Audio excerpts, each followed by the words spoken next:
A millionaire CEO boarded a plane expecting a quiet flight, until he found a woman and child asleep in his seat, and realized the woman was his ex, and the child looked just like him. Henry Blake boarded the plane just like any other day, phone in hand, mind wrapped around business meetings and market numbers, barely aware of his surroundings. He was supposed to be flying from Los Angeles back to Boston for a major board presentation, and this private flight was his sanctuary, a few rare hours of quiet before the next round of decisions and deadlines. As he entered the cabin, his assistant had told him someone had mistakenly taken his seat. Henry didn't pay much attention at first. Mistakes happened all the time. But when he looked up to address the situation, expecting a flustered executive or a confused passenger, he stopped in his tracks. In the seat by the window, curled into herself, was a young woman, her blonde hair messy from travel, her head resting slightly against the seat cushion. In her arms lay a sleeping child, no older than 4, tucked under a soft, worn blanket. Her little hand clutched the edge of her mother's sweater, and her legs were pulled up, like she was trying to disappear into her warmth. The moment felt suspended in time. Henry's breath caught in his throat, not because a stranger had taken his seat, but because the woman asleep before him was not a stranger at all. Emma Carter. He hadn't seen her in 4 years, not since he ended things in a flurry of ambition and self-justified logic. She had been the one person who had understood him, the only one who had seen the man beneath the titles and investments. And he had let her go without looking back. Now, here she was. Sleeping. On his flight. With a child. His eyes shifted to the girl again. Blonde like Emma, delicate features, but then he saw something he wasn't prepared for, eyes, though closed now, that he somehow knew were brown. His color. His mother's color. He stood there longer than he should have, stunned. The flight attendant whispered if she should wake them, but he shook his head silently. Something told him this wasn't the moment to cause a scene or demand his seat back. So he quietly sat across the aisle, resting his hands on his knees, still not fully convinced this wasn't some dream playing tricks on him after too many sleepless nights. He didn't know why Emma was here, or how she ended up on this particular flight. He didn't know who the child was, though his instincts whispered louder with every breath. But one thing was certain, this meeting wasn't random. It couldn't be. Not after all these years. Not after everything left unsaid. So he waited. And watched. And wondered what kind of world he was about to step into once her eyes finally opened. Emma stirred slowly as the soft hum of the plane engines blended with the faint clink of glasses from the cabin crew. Her neck ached slightly from the angle she had been sleeping in, and as she blinked her eyes open, she instinctively looked down at her daughter to make sure she was still peacefully asleep. The little girl, nestled in her lap, hadn't moved much. She was still clutching Emma's sweater with one tiny fist, her head resting comfortably on Emma's arm. Emma brushed a few strands of hair away from the girl's forehead and let her eyes lift to her surroundings, expecting to be alone or surrounded by strangers she would never speak to. But instead, she found herself locking eyes with someone she never thought she'd see again. Henry. The breath caught in her throat before she could stop it. For a moment, she thought maybe she was dreaming, maybe her exhausted mind had conjured his face out of some deep, forgotten memory. But it wasn't a dream. He was right there, seated across from her, dressed impeccably in a charcoal gray suit, his dark brown hair still just slightly tousled like she remembered, and those same piercing brown eyes watching her with an unreadable expression. She sat up straighter, her heart pounding in her chest. She felt exposed, like she had been discovered in the most vulnerable moment of her life. She opened her mouth to speak, maybe to apologize for taking the wrong seat or to explain herself, but the words didn't come. What could she possibly say to him after all this time? Henry leaned forward just slightly, his voice soft, controlled. Emma, he said simply. That was all. Her name. It felt strange hearing it from him again. So many emotions passed through her all at once, surprise, confusion, even a touch of shame for being found like this, tired and worn, with her daughter asleep in her lap. I didn't know, he added quietly. That you'd be here. She managed a small nod, brushing her hand over her daughter's back protectively. Neither did I, she finally whispered. It was a standby seat. We just needed to get home. She didn't clarify what home meant anymore. She wasn't even sure herself these days. Henry looked again at the girl, his eyes lingering for just a moment too long. She's yours? He asked, though something in his voice suggested he already knew the answer. Emma's jaw tightened slightly, and she nodded again. Her name is Sophie. She didn't elaborate. She didn't owe him that, not yet. There was silence after that, thick and strange, filled with everything they weren't saying. Emma could see the questions in his eyes, feel the tension behind his calm exterior. But what surprised her most was that he didn't look angry or accusatory. He just looked hurt. Confused. Like a man trying to put together pieces of a puzzle he didn't know was missing. She turned her face away, staring out the small oval window at the endless clouds below, her fingers absently tracing circles on Sophie's back. For 4 years, she had imagined what it would be like to run into Henry again. She never thought it would be like this, on a plane, with her daughter in her arms, and no escape from the conversation they both knew was coming. Henry couldn't take his eyes off the little girl sleeping peacefully in Emma's arms. There was something about her face, her delicate features, the way her eyebrows arched when she stirred, even the slight curve of her mouth, that struck him like a memory he couldn't quite place. But it wasn't just her resemblance to Emma that pulled at him. It was the unmistakable familiarity, the reflection of someone else. Himself. He had spent a lifetime surrounded by people who praised him, imitated him, even feared him. But no one had ever looked so much like him. Not until now. He leaned forward just slightly, voice hushed. Emma, is she mine? The words fell into the space between them like a weight, making her flinch ever so subtly. She didn't answer at first, and he could see her thinking, weighing something in her mind. When she finally spoke, her voice was calm but tired. Yes. One word. Heavy, undeniable, real. Henry felt something shift in his chest, as if all the air had been sucked out of the cabin. He had prepared himself for 1,000 possible truths, but hearing it confirmed was like being hit with a force he couldn't describe. Emma looked down at Sophie, brushing a hand over her hair. I found out I was pregnant just a few weeks after you left, she said, her voice low. At first, I thought about calling you. But then I remembered how you walked away without looking back. You said you weren't ready for family, for distractions. You had your life mapped out. And I didn't want to be a burden to that plan. She wasn't being cruel, only honest. Henry heard her words, but he was trapped in his own mind, replaying memories, trying to fit this child into the empty years of his life. He thought about where he was 4 years ago, how obsessed he had been with expansion deals, mergers, a seat at the top. He remembered thinking that anything soft, emotional, or unpredictable would only slow him down. But now, faced with this truth, all those achievements felt hollow. I had a right to know, he said, not with anger, but with grief. Emma looked up, her eyes meeting his. Maybe. But I had a right to protect her too, she replied. And to protect myself. Her words weren't an accusation, more a quiet defense of choices she never wanted to make alone. Henry nodded slowly, understanding more than he wanted to admit. Sophie stirred in her sleep, murmuring something unintelligible, and then nestled deeper into her mother's arms.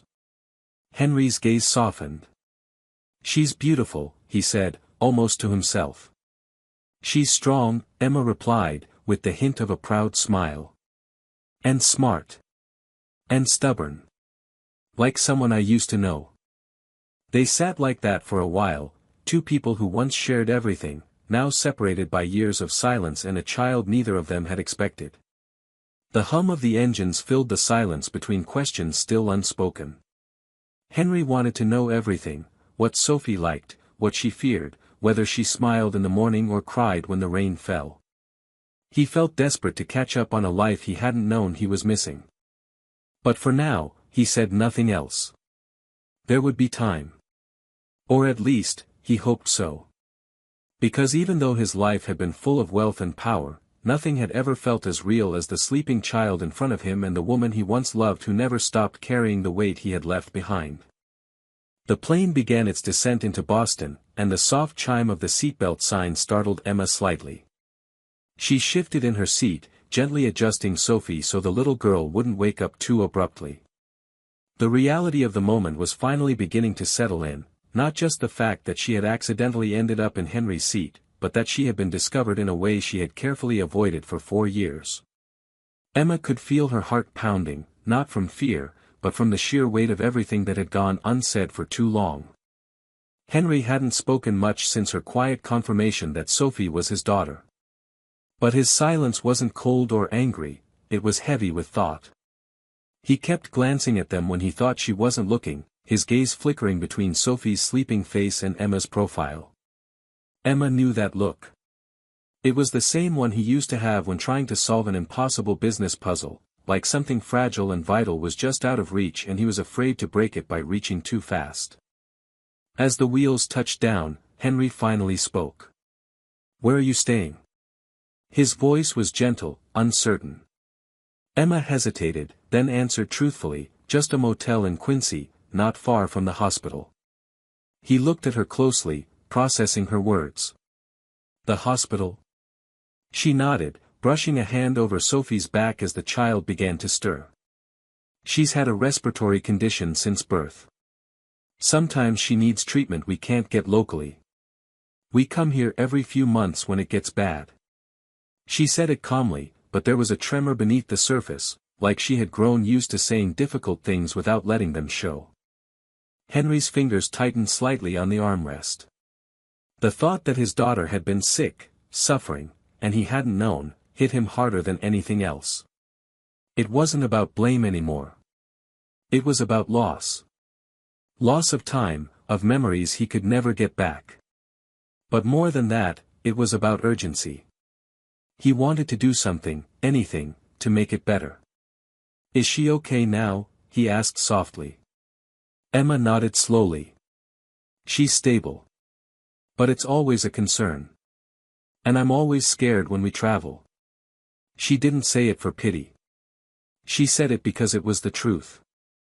As the plane rolled to a stop, Sophie blinked her eyes open, confused by the sudden change.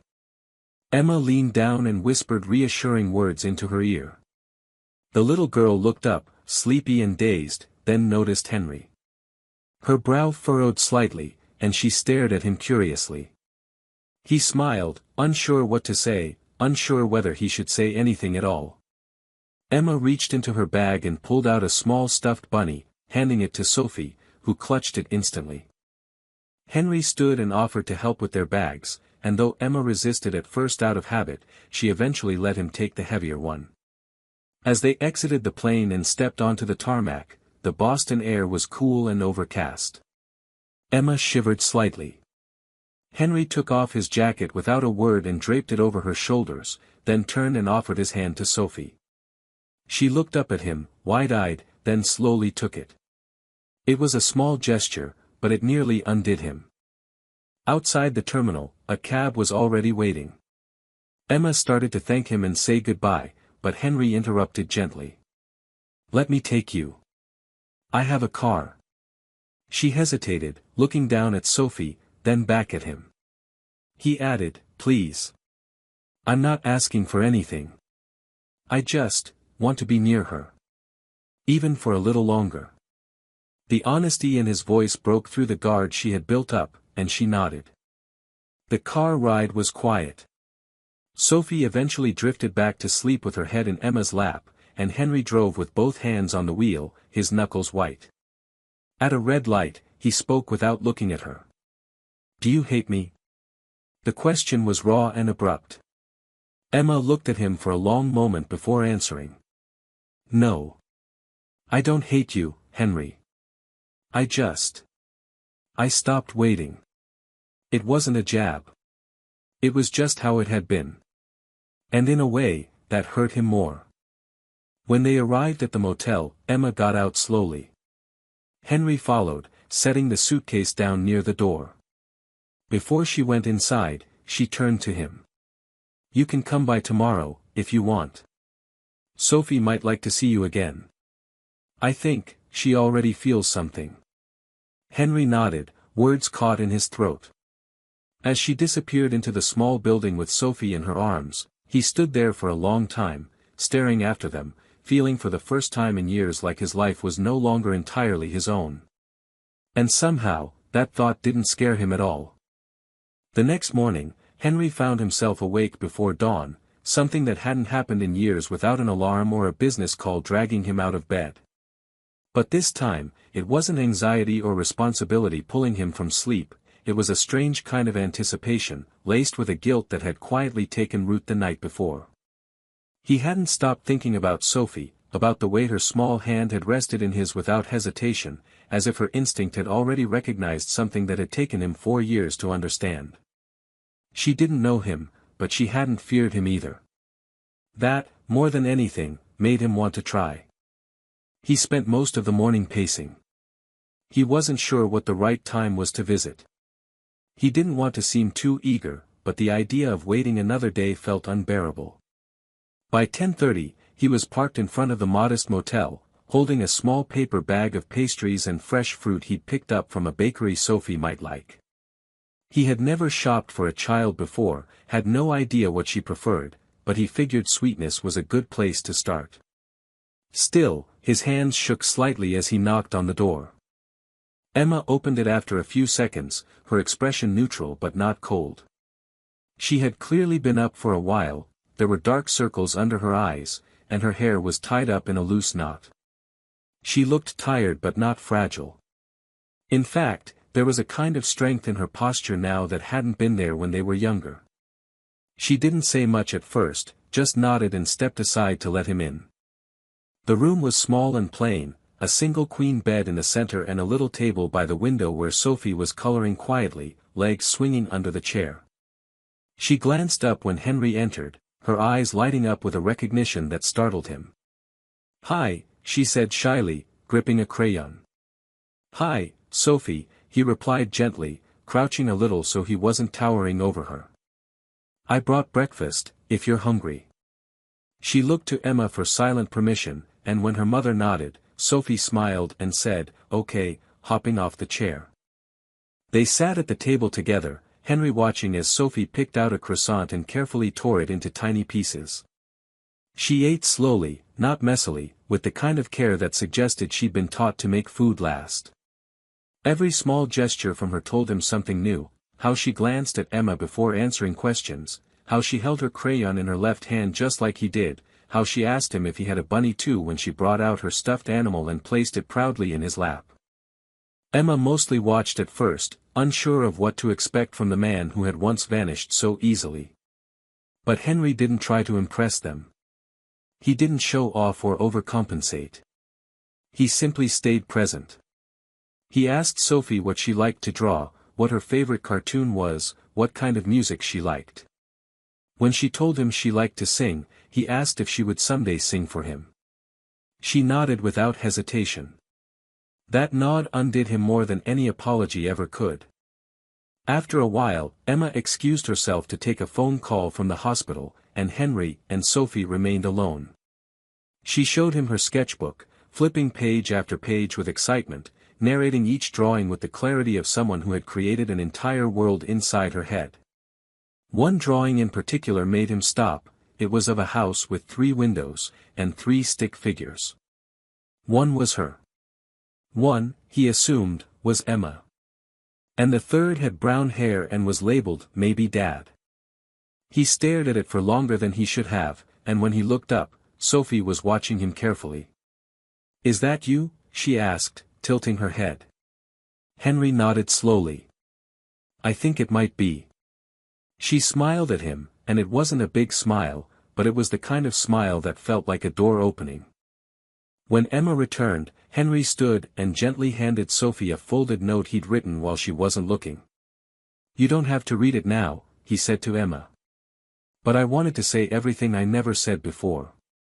And everything I didn't know how to say last night. She nodded and took it without a word. As Henry left the motel room that day, the weight in his chest hadn't disappeared, but it had changed. For the first time in years, he felt like something was beginning, not because he deserved it, but because he was finally choosing to fight for it.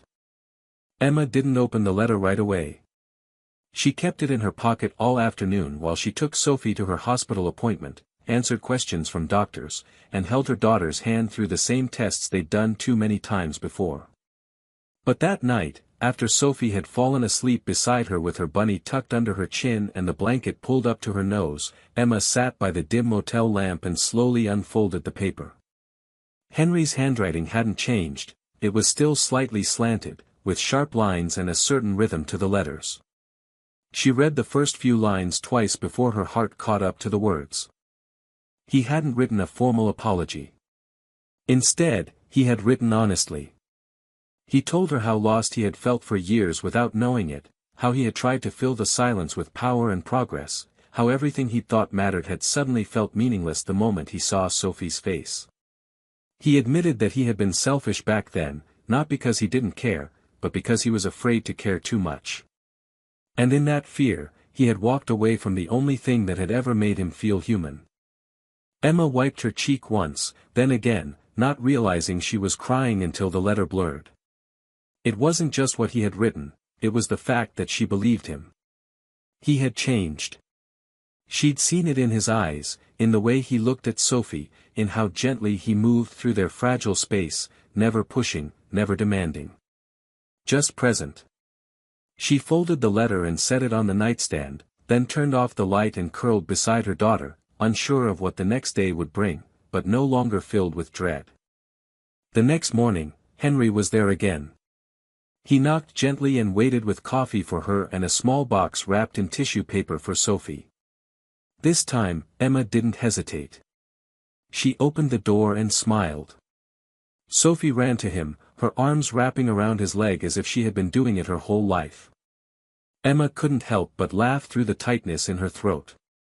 They spent the day together, not doing anything spectacular, just walking through a quiet park, feeding birds, sitting on a bench while Sophie played in the grass. Henry listened to Emma more than he spoke. He asked about her work, how she had managed all these years on her own, how she had stayed so strong. She shrugged, uncomfortable with praise, but eventually admitted it hadn't been easy. There were nights when she had cried herself to sleep, mornings when she had to choose between food and medication, weeks where she didn't know how they would make it. But she had always kept going, not because she had no choice, but because Sophie was worth everything. Henry felt something inside him unravel listening to her. The life he had lived had never required that kind of courage. He had faced pressure and competition, yes, but not the kind of fear that came with being responsible for a fragile little life with no safety net. He respected her in a way he couldn't put into words.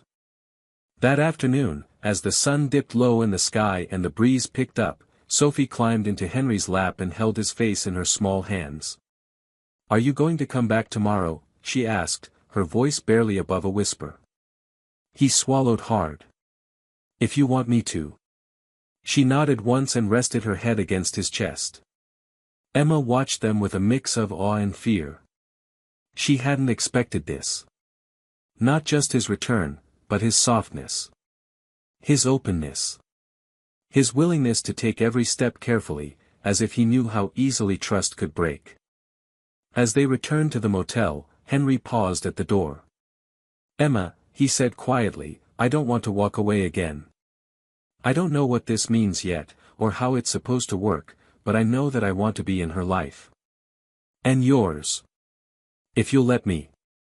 She didn't answer right away, just studied his face.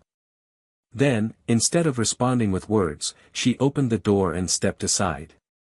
He followed her in, not as a man who had everything, but as one who had almost lost the only things that truly mattered. The following weeks unfolded slowly, like pages of a forgotten book finally being read again. Henry didn't rush.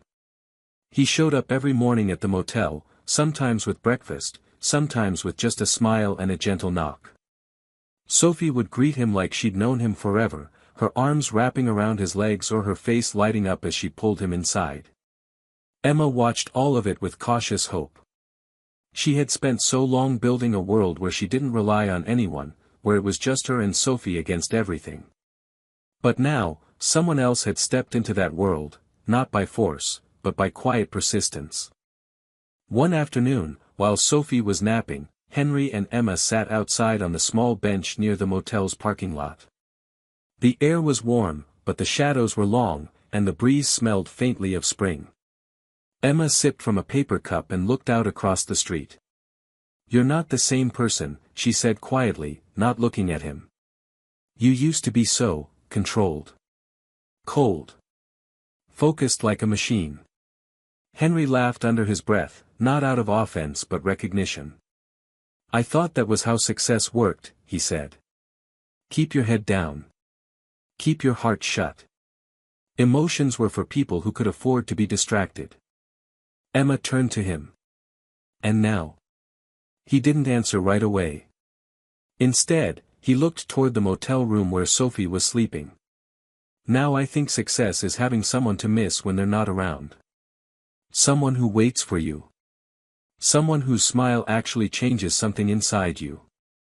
Emma didn't speak, but her eyes softened. For the first time, she saw him not as the man who left but as the man who had finally returned with his eyes wide open. Later that evening, they took Sophie to a small community fair. It wasn't fancy, just a few tents, some food stalls, and a carousel that had seen better days, but to Sophie, it was magic. She held both their hands as they walked, her laughter echoing as she tried cotton candy for the first time and gasped at a magician who pulled a coin from behind her ear. Emma watched the way Henry carried her when her legs got tired, the way he let her choose the rides and didn't mind when she dropped chocolate on his shirt. She saw a father who didn't need instructions, just instinct. The kind that had been buried but never truly lost. That night, back at the motel, Sophie fell asleep between them on the bed, exhausted and happy. Henry leaned back in the chair beside them, watching her breathe, the soft rhythm of it almost meditative. Emma looked at him and whispered, "She knows." He glanced at her, confused. "Knows what?" Emma smiled gently. "She knows you're hers. She knew it before I ever said it out loud." Henry looked at the little girl and then back at Emma, his voice thick. "I wish I had known sooner." She reached over and took his hand. "You're here now. That's what matters." It wasn't a declaration. It wasn't a promise wrapped in perfection. But it was something stronger, truth earned through pain, through growth, through time. They weren't just two people reconnecting. They were rebuilding something new. Not out of nostalgia, but out of the raw pieces of who they had become. And slowly, that felt like something worth holding on to. Months passed quietly, but not without meaning. The small moments, shared breakfasts, bedtime stories, walks through parks with Sophie skipping ahead, began to weave something strong and real between the three of them. The transition wasn't sudden, and it wasn't always easy. There were days Emma found herself withdrawing, afraid that too much joy might collapse under the weight of expectation. There were also days Henry doubted himself, unsure whether he could make up for all the time he had lost. But through it all, they stayed. And staying, they learned, was more powerful than grand gestures. Sophie adjusted faster than either of them expected. She asked questions when she needed to, but mostly, she accepted Henry in the innocent way children accept love, without suspicion, without demand, just with open hands and honest eyes. She started calling him Dad one evening while showing him a drawing she had made at school, and the word hung in the air like a blessing. Henry froze when he heard it, eyes wide, breath caught, but he didn't correct her. He just pulled her into his arms and held her as if he'd been waiting years to earn that one small word. Eventually, Henry suggested they move out of the motel. He didn't push or pressure. He simply said, "You both deserve better than this," and showed Emma an apartment nearby, simple, sunlit, with a second bedroom for Sophie and a little balcony with room for a flower box. Emma had hesitated, but Sophie had danced through the empty rooms like they were made of gold. They moved in 2 weeks later. Emma kept her job at the small bookstore around the corner, and Henry visited daily, even when his schedule was tight. He made time now, because he finally understood time was all he had to give that truly mattered. One evening, just before Sophie's 5th birthday, Henry invited them both to dinner, not at some grand restaurant, but at his townhouse. He cooked for them himself, awkwardly but sincerely, and over slightly burnt pasta and over-salted garlic bread, he told them he'd made a decision. He was stepping away from daily operations at his company. Not retiring, just stepping back. "I missed 4 years," he said, his voice quiet. "I won't miss another." Emma hadn't expected that. She stared at him, tears welling, because for the first time in a long time, she felt like someone had chosen them completely, not in moments, not in pieces, but entirely. That night, Sophie fell asleep on the couch with her bunny in her arms, and Henry and Emma sat beside her in the soft hush of the living room. He reached for Emma's hand, and she let him take it. There was no speech, no dramatic ending, just the sound of breathing, the weight of peace. They had all been broken once, by pride, by fear, by time, but sitting there, they no longer felt like fragments. They felt whole, together. When Henry tucked Sophie into bed that night, she mumbled sleepily, "Are you staying?" He bent down and kissed her forehead. "Always," he whispered. Emma stood in the doorway, watching them with a quiet smile. And in that moment, she realized something had shifted, not just in Henry, but in her. She no longer felt like she was carrying the world alone. For the first time in years, the future didn't scare her. It felt wide, and soft, and good. And as the lights dimmed, and the city hummed outside, they stepped into it, hand in hand, heart to heart, ready for whatever came next. Not perfect, but together. And that, finally, was enough. He abandoned them, his girlfriend and baby daughters, and disappeared. 5 years later, he saw them again, and broke. Alexander Reeves had everything a man could want, or so it seemed to the outside world. He was 32, the CEO of one of the fastest-growing tech companies in the country, and already a self-made millionaire. Tall and commanding, with striking blonde hair and piercing blue eyes, he moved through boardrooms and charity galas like a prince of industry. He was known for his intellect, feared for his ruthlessness, and admired for his success. Yet beneath the finely tailored suits and the constant glare of flashbulbs, there was a hollowness in his gaze, something not even he could quite name. Emma Brooks was unlike anyone Alexander had ever known. A painter from a modest background, she had no interest in wealth or power. Her eyes were deep brown, full of stories, and her long, wavy hair always seemed to be dusted with flecks of paint. They met at a fundraiser in New York. He was a reluctant guest, she was showing her artwork in the corner of the hall. Their connection was unexpected and electric. Emma didn't care who he was. She spoke to him like he was just a man, not a brand, not a figure, not a headline. He found her raw honesty disarming. She found his hidden vulnerability beneath the arrogance strangely human. They spent 6 months together, the kind of whirlwind romance that feels like a dream even while you're living it. They laughed more than he ever thought possible. He watched her paint in silence, she watched him work with fascination. She taught him to slow down, to feel, to sit still long enough to breathe. He showed her how to dream bigger, how to believe she deserved more.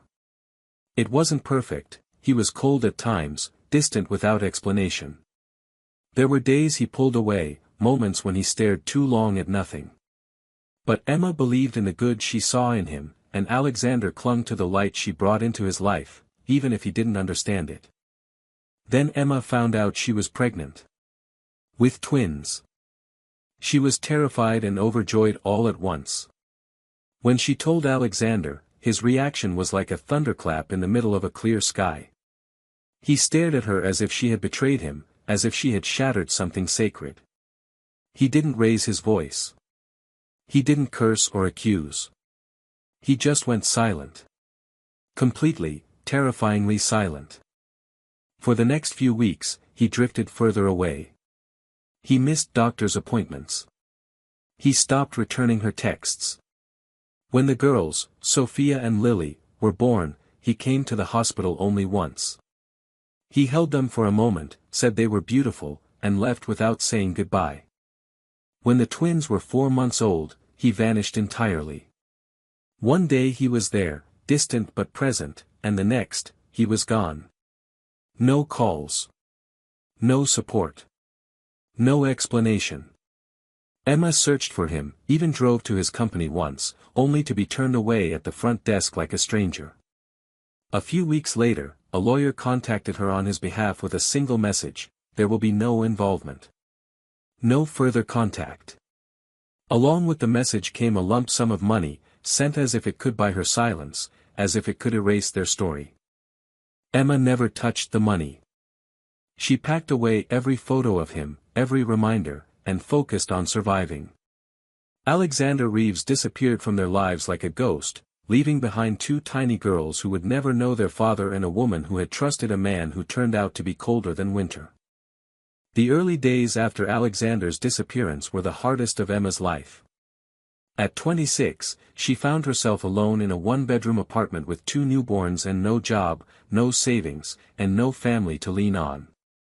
Her parents had died in a car accident when she was 19, and she had no siblings. What little support system she had was made up of fellow artists and a few acquaintances, none of whom could do more than offer sympathy and the occasional babysitting favor. Her world had shrunk to the cries of 2 tiny girls who needed more than she knew how to give. There were nights when she sat on the bathroom floor, the door closed, a towel stuffed under the crack to muffle the sound of her sobbing so she wouldn't wake the babies. She was exhausted beyond words, surviving on instant oatmeal and stale coffee, rationing baby formula like it was gold. Her hands were cracked from constant cleaning, her back ached from lifting and holding both girls, and her eyes, once filled with life and color, were dulled by sleepless nights and silent tears.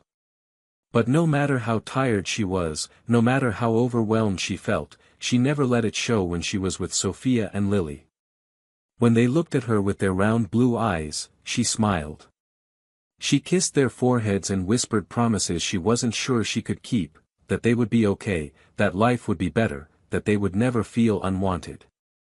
She began working nights as a janitor in an office building downtown. It was the only job she could find that paid even slightly above minimum wage and didn't require a college degree or flexible hours, both luxuries she couldn't afford. During the day, she watched the girls, changing diapers, rocking them to sleep, feeding them with trembling hands when her own stomach growled from hunger. She napped in 10-minute intervals when she could, usually with one baby on her chest and the other curled into the crook of her arm. She didn't sleep so much as shut down, then wake up again the second one of them made a sound. She sold most of her belongings, her easel, her canvases, the vintage record player she loved, even the silver bracelet her mother had given her before she died. Each sale felt like giving up a piece of herself, but the money went toward diapers, wipes, powdered formula, and rent. She learned how to stretch $1 until it screamed. Sometimes she went days without eating more than toast or canned soup just to make sure the girls had what they needed. Pride had no place in her world anymore. She rarely thought about Alexander in those days, and when she did, it was with a kind of numb disbelief.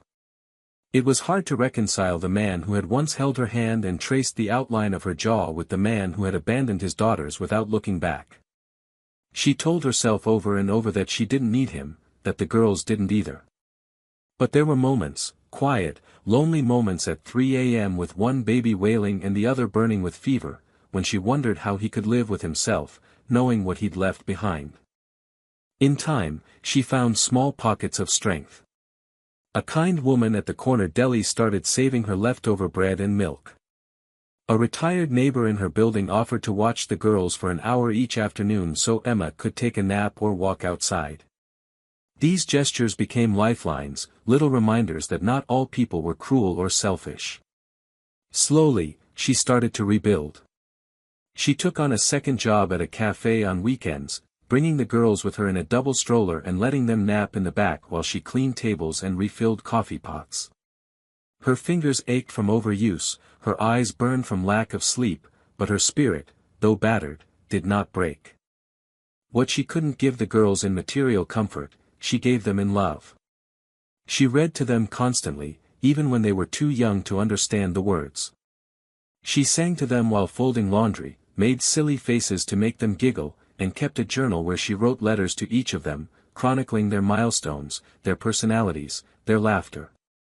In that journal, she allowed herself to dream, of a day when they would run through parks without worry, when she could buy them books and shoes without checking the price tag, when they would grow up knowing they were cherished and safe. Emma lived each day minute by minute. There was no long-term plan, no grand vision for the future, only the next bottle, the next nap, the next shift at work. But even in that constant state of survival, she was building something fierce and unbreakable. Love rooted deeper than fear. Resilience born from pain. She was not just surviving for herself anymore. She was living for two little girls who had no idea what had been taken from them, but who would one day know what had been built in its place. By the time Sophia and Lily turned 3, something in Emma had shifted. Life was still hard, there were still months when rent came down to the last dollar, nights when the girls coughed through their sleep and Emma sat awake with worry pooling in her chest, but there was also light now. The girls had grown into joyful, curious children, with wild blonde curls and impossibly bright blue eyes that turned heads wherever they went. They were inseparable, speaking in a shared language of laughter and small secrets, finishing each other's sentences before they were fully formed. Emma watched them with awe, always with a trace of disbelief that these perfect little people had come from her. Despite everything, despite the weight she carried and the loneliness that still crept in late at night, her daughters were happy, and in their happiness, she found strength. One Saturday afternoon in early spring, Emma took the girls to a local street fair. It had been a last-minute decision, a spontaneous break from their usual routine of work, errands, and quiet evenings at home. The streets were lined with stalls selling handmade goods, food trucks with the smell of funnel cake and roasted corn drifting through the air, and performers juggling or painting faces. Emma had scraped together enough to buy the girls matching white dresses a few weeks earlier at a thrift store, and that morning she'd carefully washed and ironed them. She didn't know why she did it. Maybe it was just a small act of hope, a declaration that her daughters deserved beauty too. While the girls danced in circles to the sound of a street violinist, a local photographer who had been covering the event noticed them. He was drawn by their energy, the way they moved in perfect unison without any choreography, their golden hair catching the sunlight as they spun. Without interrupting them, he snapped a photo. It was just a moment, two sisters laughing in the middle of a crowded street, unaware of the camera or the world watching. He uploaded it to his photography blog that night, titling it, Joy. What he didn't expect was for the photo to go viral within hours. People responded with emotion, flooding the comments with words like magical, pure, and hopeful. The photo was shared across social media, featured on community pages and eventually picked up by a popular online magazine that focused on human interest stories.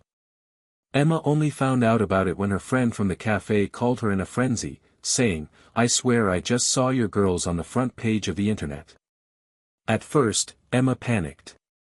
She wasn't used to being seen, not after so many years of trying to stay invisible. But when she saw the image, their tiny hands clasped, their faces lit with innocent delight, she cried. Not from fear, but from something else, something long dormant, pride. A few days later, she was contacted by a children's modeling agency based in the city. The representative had seen the photo and wanted to meet with Emma and the girls. At first, Emma hesitated. It sounded too good to be true, and she had learned the hard way not to trust promises wrapped in glitter.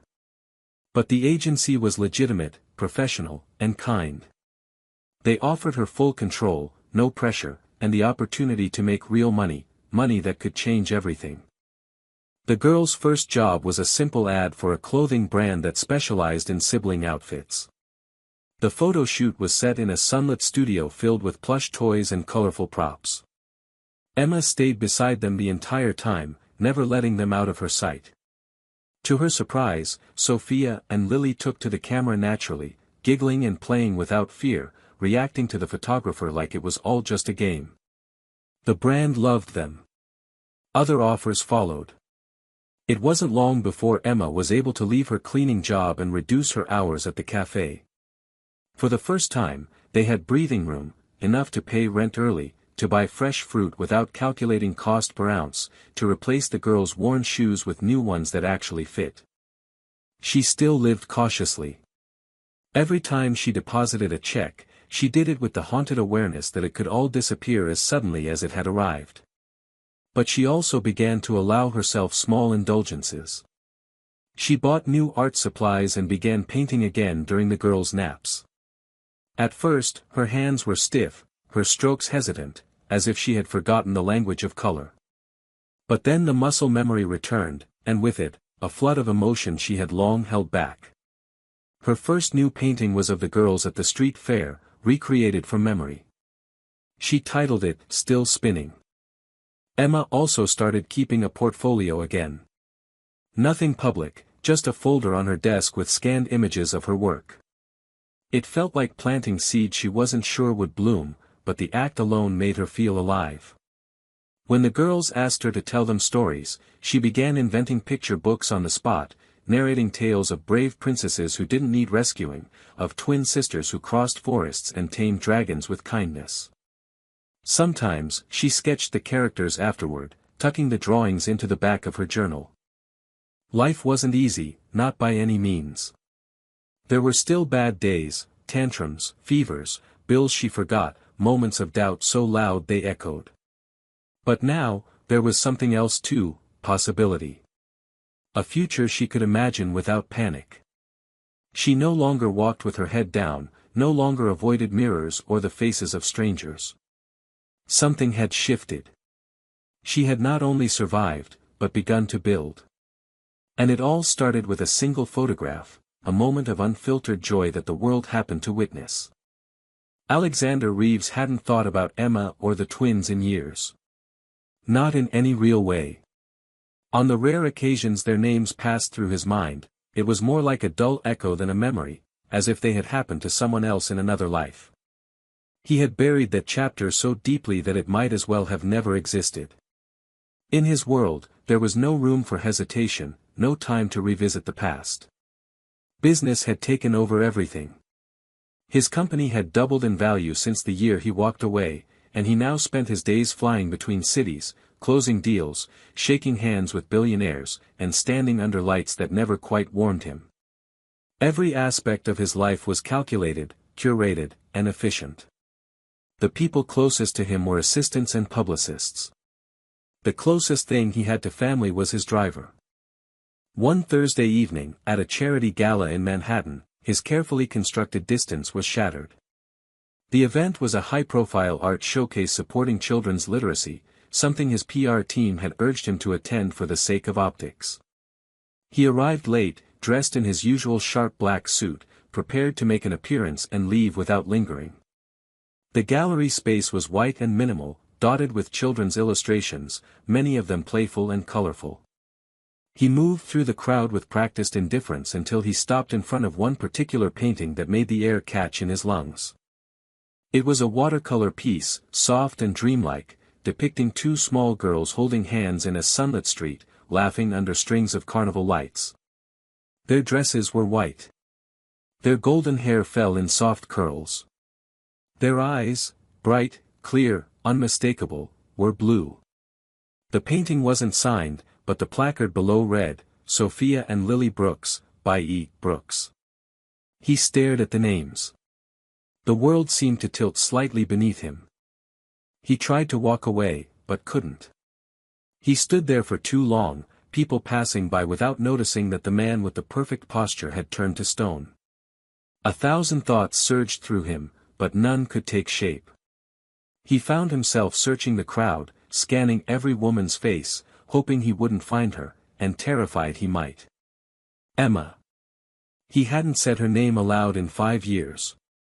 Seeing it in initials was enough to make something buried in his chest crack open. That night, he couldn't sleep. He sat in his penthouse with the lights off, staring at the city through the floor-to-ceiling windows, trying to control the pounding in his chest. He pulled out his phone and typed "Sophia and Lily Brooks" into the search bar, unsure what he even expected to find. Within seconds, the photo appeared, the one from the street fair. It had circulated for months, but he had never seen it. There they were again, laughing, spinning, alive in a way that felt like lightning in a photograph. He clicked on the article and scanned it quickly, his fingers tightening when he reached the line, "Mother Emma Brooks credits her daughter's joy with helping her survive unimaginable hardship." There was no mention of him. No clue that he had ever existed. It was as though the earth had swallowed him up, and the world had moved on. He spent the next several hours clicking through every link he could find, reading interviews, watching clips, tracing a life that had unfolded entirely without him. The girls had appeared in a handful of ad campaigns, always together, always smiling. Emma had quietly started selling paintings again, children's illustrations, small commissions, nothing flashy, but enough to be noticed in local art circles. She looked different in the photos. Older, stronger, her features softer but her posture firmer. There was a steadiness in her face, a calm he didn't remember. And yet, he could still see the Emma he had known in the way she held her daughter's hands, in the tilt of her head when she smiled at them. The guilt hit him like a blow to the chest, sudden and merciless. He had told himself for years that leaving had been the right thing to do, that he wasn't built to be a father, that Emma and the girls would be better off without him, that disappearing was a kind of mercy. But the rationalizations fell apart in the quiet of that night, drowned by the undeniable reality of what he had missed. He had missed first steps, first words, birthdays, nights of fever and comfort, laughter that might have been his to hear. He had left behind not a broken version of himself, but two living, breathing children who had never even known his name. The next morning, he cancelled all his meetings and made a call to a private investigator. It didn't take long. Within 24 hours, he had their address. It was a small apartment on the edge of Brooklyn, modest but clean, with flower boxes on the windowsills and chalk drawings on the sidewalk outside. He drove there himself, sitting in the back of a black car, staring at the building as if it were the edge of a cliff. The driver asked if he wanted to get out. Alexander didn't answer. He watched, frozen, as a door opened and two small girls ran down the steps. They were laughing, pulling each other toward the street. Behind them, Emma followed, calling gently after them, holding a bag of groceries in one hand and tucking a loose strand of hair behind her ear with the other. Time stopped. He hadn't imagined it. They were real. The girls were real. Emma was real. And he was the ghost. He watched them disappear around the corner. He didn't get out. He didn't speak. He just sat there, completely undone, his chest heavy with a realization he couldn't escape. They had built a world without him, and it was beautiful. And yet, even from a distance, he felt the overwhelming, aching pull of it. For the first time in his adult life, Alexander Reeves didn't know what to do next. Alexander returned to that Brooklyn street 3 times before he found the courage to step out of the car. Each time, he sat in the back seat, watching the front door of Emma's apartment from behind the tinted windows, heart thudding in his chest like a hammer striking steel. He told himself he was just gathering information, just observing, just waiting for the right moment. But the truth was simpler and far more humiliating. He was afraid. He was a man who had stood in boardrooms before the most powerful people in the world, negotiated deals worth millions without flinching, silenced entire rooms with a single look, and yet he couldn't bring himself to face a woman he had abandoned and the daughters he had never held beyond their first few days of life. It was not fear of confrontation that held him back. It was shame. On the 4th day, just past noon, he stepped out of the car. He was wearing a wool coat over a dark suit, his usual uniform, though now it felt like armor. In one hand, he carried a small paper bag holding 2 identical teddy bears he had chosen after pacing through a toy store for an hour. In the other, a sealed envelope containing a letter he had rewritten at least 20 times. The words still didn't feel right. There was no way to say what needed to be said, not without sounding inadequate. But he carried it anyway. The sidewalk was quiet. A few fallen leaves scraped along the pavement in the wind. His polished shoes echoed against the concrete as he walked toward the door, each step heavier than the last. He paused at the top of the steps, staring at the brass numbers on the door, willing himself to knock. His hand hovered midair, then dropped. He couldn't do it. Not like this. He turned, ready to walk away again, when the door opened behind him. Lily was the first to appear. She was smaller than he expected, wearing a pink hoodie with cartoon cats on the front and holding a small juice box. She glanced up at him with wide blue eyes that matched his exactly. There was no recognition in her face, only the cautious curiosity of a child meeting a stranger. A moment later, Sophia came out behind her, chattering excitedly about something, followed by Emma, who froze mid-sentence when she saw him. For a long, suffocating second, no one moved. Emma stared at him, her arms instinctively reaching out to the girls, her body shifting in front of them with quiet, protective force. She didn't say his name, didn't blink, didn't breathe. Alexander's throat closed. The bag in his hand felt suddenly ridiculous. He took one step forward and offered the envelope, his voice dry and unsteady. "I'm sorry for coming like this. I didn't know any other way." Emma's expression didn't change. She looked down at the envelope, then back at him. Her eyes weren't angry. They weren't soft either. They were hard in a way that came from years of silence, of enduring without closure. She took the letter with the tips of her fingers, as if it might burn. "What do you want?" she asked, her voice calm and level. Alexander swallowed. "I don't know," he said honestly. "To see them. To see you. To say I'm sorry, even though it's nowhere near enough." At his voice, the girls looked up again. Sophia tilted her head. "Mommy, who is he?" Emma didn't answer right away. Her jaw clenched. She turned to the girls and knelt beside them. "He's someone we used to know. Someone who made a mistake." Lily looked at him again, her tiny brow furrowed. "Is he sad?" Emma hesitated, then nodded. "Yes. Very sad." Something in Alexander broke. He lowered himself to one knee, not daring to get any closer. His voice cracked when he spoke again. "I've missed so much. I deserve nothing from you. But I just needed. I needed to see that you were okay." Emma stood, keeping the girls close. "We are," she said quietly. "We've been okay for a long time." He nodded slowly, a tight, barely visible motion, his chest heavy with regret. "I can go. I didn't mean to cause trouble." For the first time, Emma really looked at him, looked past the expensive coat and designer shoes, past the perfectly styled hair and polished exterior. She saw what she had once seen before anyone else had.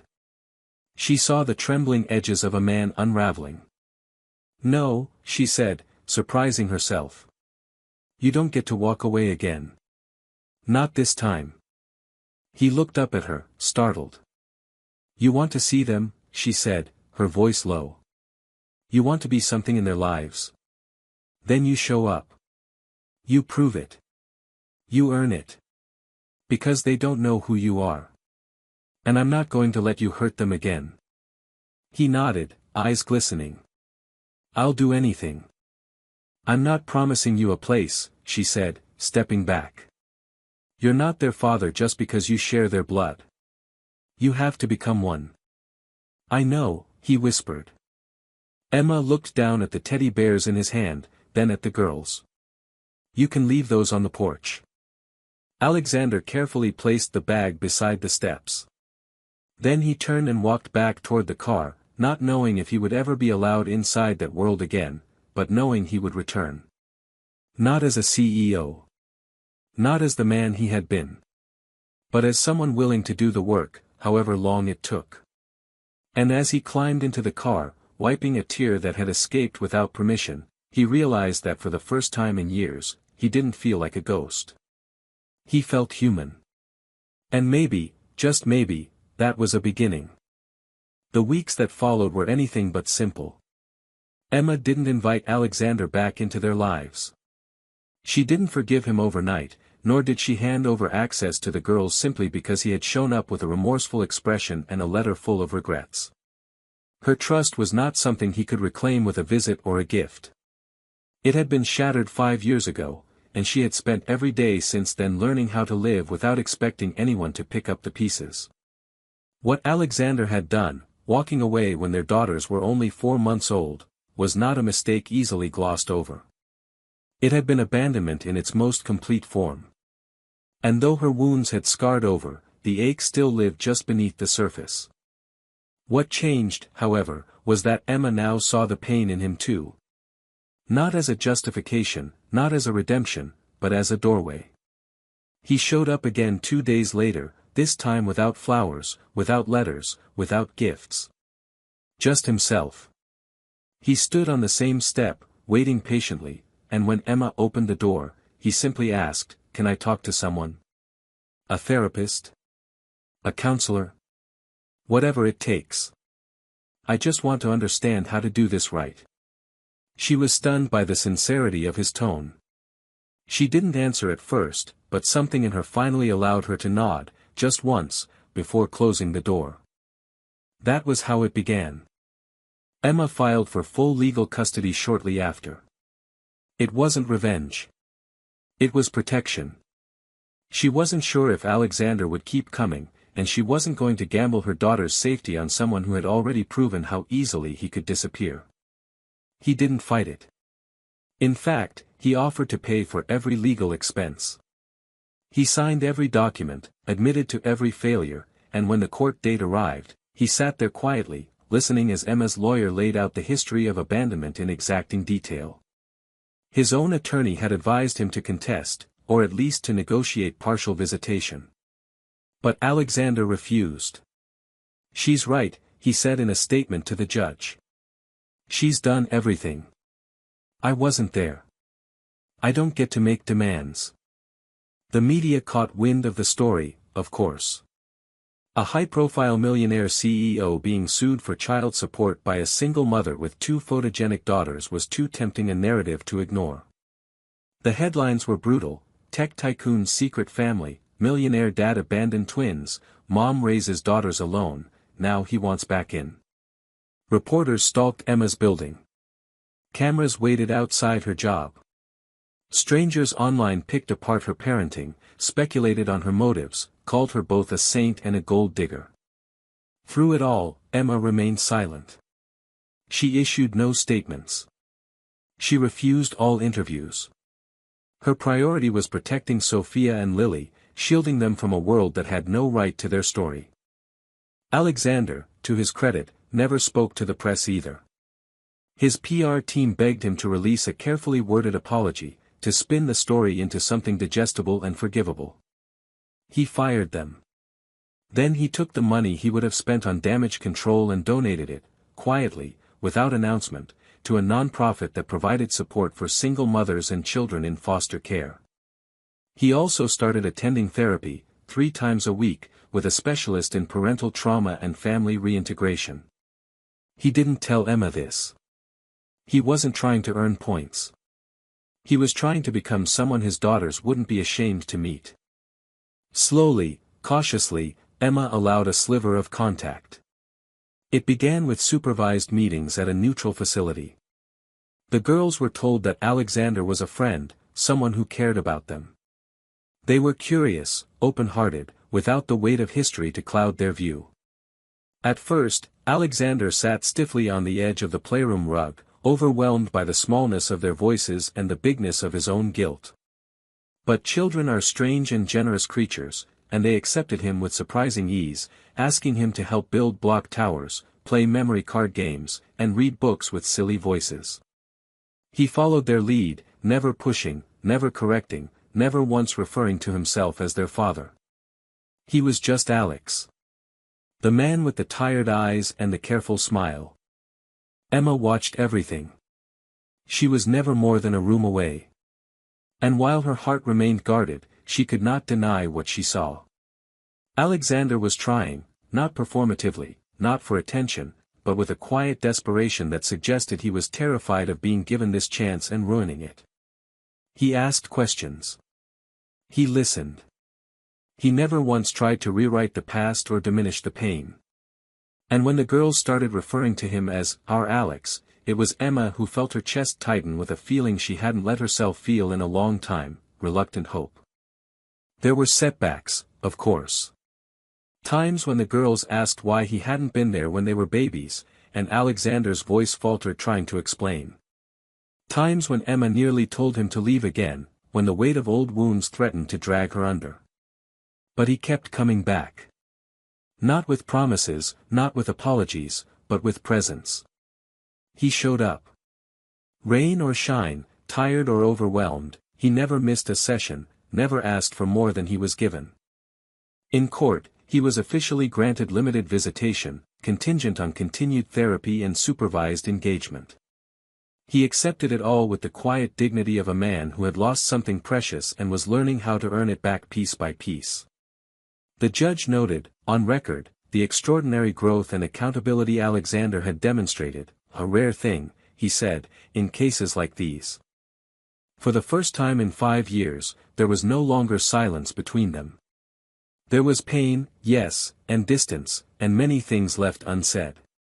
But there was also conversation. And in that fragile, unfinished space, something began to take root. Not forgiveness yet. Not trust. But the beginning of something that could one day become both. 2 years passed. They didn't fly by, and they didn't heal everything, but they passed in their slow, honest way, day by day, season by season. Alexander showed up for every visit, every birthday, every school recital, and every scraped knee he was allowed to be present for. He sat through awkward teacher-parent meetings beside Emma in tiny plastic chairs, always careful not to overstep, always grateful just to be there. He never tried to force affection, never expected the girls to call him Dad. He was just Alex, the man who made them laugh with bad jokes and always remembered their favorite colors, who took them to the bookstore every other Saturday and let them pick out one book each without checking the price tag. His love didn't come in grand gestures, but in consistency. He became, slowly and without announcement, a fixture in their world, not the center, but a strong and steady part of it. Emma remained cautious, though no longer cold. She was a mother first and always. Her trust had been earned incrementally, like sand filling a jar one grain at a time. What surprised her most was not how much Alexander had changed, but how unafraid he was to let her see the effort behind the change. He didn't act like a man who had everything figured out. He admitted when he felt unsure. He asked for her opinion. He apologized, not just for the past, but for small things in the present, the little stumbles that most people ignored. He had become a man who took responsibility even when he could have made excuses, and that, more than anything else, made her start to believe in him again. By now, the girls were 7. They had grown taller, their baby features giving way to early glimpses of the young women they'd one day become. They still wore matching outfits sometimes, not because Emma dressed them that way, but because they insisted on it. They loved storytime and science kits, played soccer in the park, and had an alarming amount of opinions about everything from breakfast cereal to politics. And somewhere along the way, they had started calling him our Alex less and Dad more. Not every time, not consistently, but enough to catch in his throat when it happened. Emma didn't rush to define what they were now. She didn't need a label for it. Their lives had grown into something real, something rooted in mutual effort. They didn't live together. Emma had drawn that boundary early, but Alexander had moved to a neighborhood just 20 minutes away. He found a modest townhouse with a small garden and invited the girls to plant flowers there on weekends. They chose daisies and sunflowers and called it the Happy Corner. He never tried to take over parenting decisions but started asking to be included in things like school enrollment forms and doctor visits. And after a while, Emma started saying yes. Then came the day that would change everything again, but in a way no one expected. A nationally broadcast talk show, known for honoring everyday heroes and surprise reunions, reached out to Emma's contact email after discovering her artwork and the viral photo of the twins from years earlier. At first, she declined. She wasn't interested in turning their story into a spectacle. But after several conversations, she realized the show's purpose wasn't fame, it was recognition, and more importantly, a platform. They wanted to highlight the resilience of single mothers, the beauty of family built through struggle, and the quiet strength behind people who survive what seems impossible. Emma agreed on one condition: the focus would be on the girls and the art, not the pain. Alexander was invited too, at the producer's suggestion, but Emma was the one who decided to let him come. She told him with a note, simple and short, "They want you there." So do I. The studio was large and bright, filled with cameras and a live audience, but the warmth of the host made it feel more like a living room than a stage. Emma and the girls were seated first, the host guiding them through questions about art, about growing up together, about laughter and healing. There were smiles, some tears, and even a few laughs from the crowd when Lily declared that her mom was better than superheroes, because she doesn't even need a cape to save the day. Then the host gestured toward the side stage and introduced the next guest. Alexander walked out to soft applause. The girls rushed to hug him, completely unbothered by the cameras, and the host gently asked him to share his side of the story. He didn't sugarcoat it. He said he had failed. He said he had walked away from something precious because he was afraid and broken. He admitted he hadn't deserved a second chance, but that Emma had given him the opportunity to become the kind of man he should have been all along. And that the girls, through their love and openness, had taught him how to be a father. There wasn't a dry eye in the room when he turned to Emma, reached into his jacket pocket, and unfolded a small piece of paper. It wasn't a speech. It wasn't a proposal in the traditional sense. It was a promise, handwritten and imperfect. He read aloud. "You gave them life. You gave me a soul. You taught me what love looks like when it's hard, and what grace means when it's undeserved. I'm not asking for forever. I'm asking for the chance to keep showing up, for them, and for you." The crowd held its breath. Emma said nothing at first. She looked at him for a long time, the memory of everything they had been and everything they had survived flickering across her face. Then she reached for his hand. Not with a dramatic gesture, not with tears, but with a quiet, knowing look. A signal. Yes. Maybe not forever yet. But yes to now. Yes to healing. Yes to continuing forward. The audience stood. The host stepped back. The cameras faded. And for a moment, the world outside the studio disappeared, leaving only the four of them, two children who had never stopped believing in magic, a mother who had become a fortress, and a man learning how to be a home. It was not a perfect ending. It was not a fairy tale. It was something better, a real beginning. 6 months later, the rhythm of their lives had changed, not dramatically, not like a sudden plot twist in a novel, but slowly, naturally, the way tides pull the shore inch by inch. Emma and Alexander did not move in together, nor did they rush toward a new label. There were no grand declarations or contracts. But there was presence. There was time shared, effort matched, and decisions made together without fear or resentment. The lines that had once been drawn in iron had softened into something more fluid. Alexander now picked up the girls from school on Wednesdays, stayed for dinner on Fridays, and often spent Sunday mornings with them at the farmer's market, letting Lily convince him to buy jam he didn't need and Sophia challenge him to races between produce stalls. It became a pattern, a partnership not forged by obligation but by earned trust. Emma still guarded her independence fiercely. After all those years of surviving alone, of proving she could hold the world on her shoulders, she didn't hand over her life like a gift to be unwrapped. But she no longer carried the burden alone. She let Alexander carry pieces of it. Not just the parenting parts, but the quiet things too, the school forms, the forgotten laundry, the mornings when she was too tired to cook. And slowly, her defenses stopped feeling like armor and started feeling like boundaries that could bend without breaking. Alexander had changed in ways that few people ever do.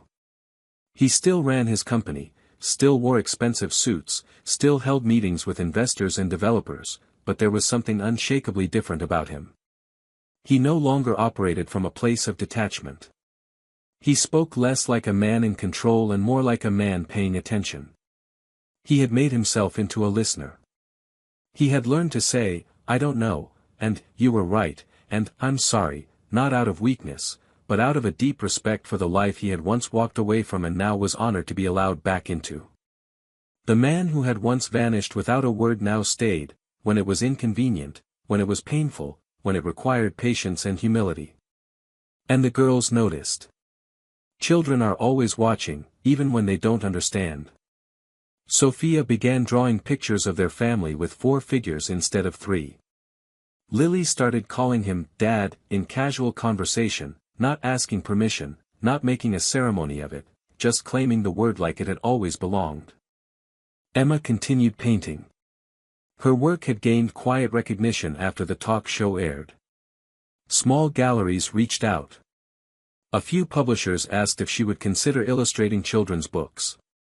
She said yes to one, a gentle story about twin sisters who chase stars and build homes out of light, and for the first time in years, she felt herself standing not only as a mother, but as an artist, as a woman with something of her own again. Her world was no longer defined by survival, but by creation. The girls watched her paint at the kitchen table, sometimes adding doodles in the corners, asking questions about the characters. It was not glamorous, but it was deeply alive. The apartment, once cramped and tired, felt like a place where things grew now. One afternoon, just before the school year ended, the 4 of them went to the park where the original street fair had taken place years before. The girls ran ahead, chasing one another, laughing in their matching dresses, still radiant with that same joy that had once stopped time in a single photograph. Emma and Alexander sat on a bench beneath a tree, watching them, not speaking for a while. There was no need. They were surrounded by the sounds of children's laughter, rustling leaves, and the familiar rhythm of a shared silence. Finally, Alexander turned to her and said, "I used to think love had to be earned with perfection. But you taught me it's earned with consistency. With showing up even when you're afraid." Emma looked at him, not with the fierce intensity of old anger, but with the quiet strength of someone who has outlived her own heartbreak. "Perfection was never what I wanted," she said. "Just truth. Just someone who stays when it's hard." And he had stayed. Not because he wanted to rewrite the past, but because he was ready to live the future, honestly, messily, and together. That night, as the girls fell asleep curled up against Emma on the couch, a quiet rain tapped against the windows. Alexander stood in the kitchen washing dishes, humming a tune he didn't even realize he knew. He didn't need a ceremony or a title or applause. He had a home now, not a place, but a belonging. A chance to keep showing up. And in the small, quiet way that matters most, he had finally become the man they deserved. It wasn't a fairy tale. It was better. It was real. This story isn't about redemption through romance or neat resolutions. It's about the slow, often painful work of becoming accountable for the damage we cause, and the rare courage it takes to forgive without forgetting. Alexander's transformation isn't heroic, it's human.